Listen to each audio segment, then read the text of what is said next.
प्रेरणादायक कहानी। छोटी सी अत्यंत गरीब परिवार का एक बेरोजगार युवक नौकरी की तलाश में किसी दूसरे शहर जाने के लिए रेलगाड़ी से सफर कर रहा था। घर में कभी कभार ही सब्जी बनती थी, इसलिए उसने रास्ते में खाने के लिए सिर्फ रोटियां ही रखी थी। आधा रास्ता गुजर जाने के बाद उसे भूख लगने लगी और वे टिफिन में से रोटियां निकाल कर खाने लगा। उसके खाने का तरीका कुछ अजीब था।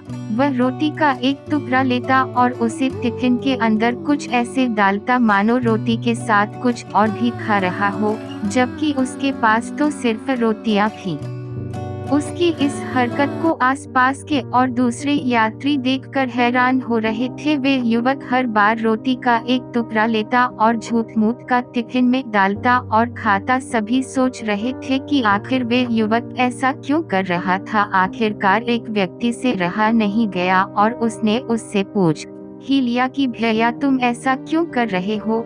तुम्हारे पास सब्जी तो है ही नहीं, फिर रोटी के टुकड़े को हर बार खाली टिफिन में डालकर ऐसे खा रहे हो मानो उसमें सब्जी हो। तब उस युवक ने जवाब दिया, भैया, इस खाली ढक्कन में सब्जी नहीं है, लेकिन मैं अपने मन में यह सोचकर खा रहा हूँ कि इसमें बहुत सारा अचार है। मैं अचार के साथ रोटी खा रहा हूँ। फिर व्यक्ति ने पूछा, खाली ढक्कन में अचार सोचकर सूखी रोटी को खा रहे हो तो क्या तुम्हें अचार का स्वाद आ रहा है? प्रश्न चिन्ह। हाँ, बिल्कुल आ रहा है।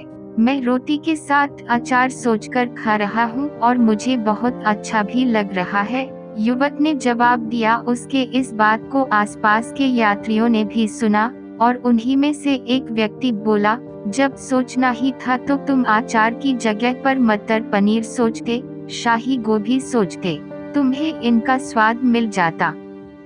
तुम्हारे कहने के मुताबिक तुमने अचार सोचा तो अचार का स्वाद आया, तो और स्वादिष्ट चीजों के बारे में सोचते तो उनका स्वाद आता। सोचना ही था तो भला छोटा क्यों सोचे, तुम्हें तो बड़ा सोचना चाहिए था। मित्रों, इस कहानी से हमें यह शिक्षा मिलती है कि जैसा सोचोगे वैसा पाओगे। छोटी सोच होगी तो छोटा मिलेगा, बड़ी सोच होगी तो बड़ा मिलेगा। इसलिए जीवन में हमेशा बड़ा सोचो, बड़े सपने देखो तो हमेशा बड़ा ही पाओगे। छोटी सोच में भी उतनी ही ऊर्जा और समय खपत होगी जितनी बड़ी सोच में। इसलिए जब सोचना ही है तो हमेशा बड़ा ही सोचो।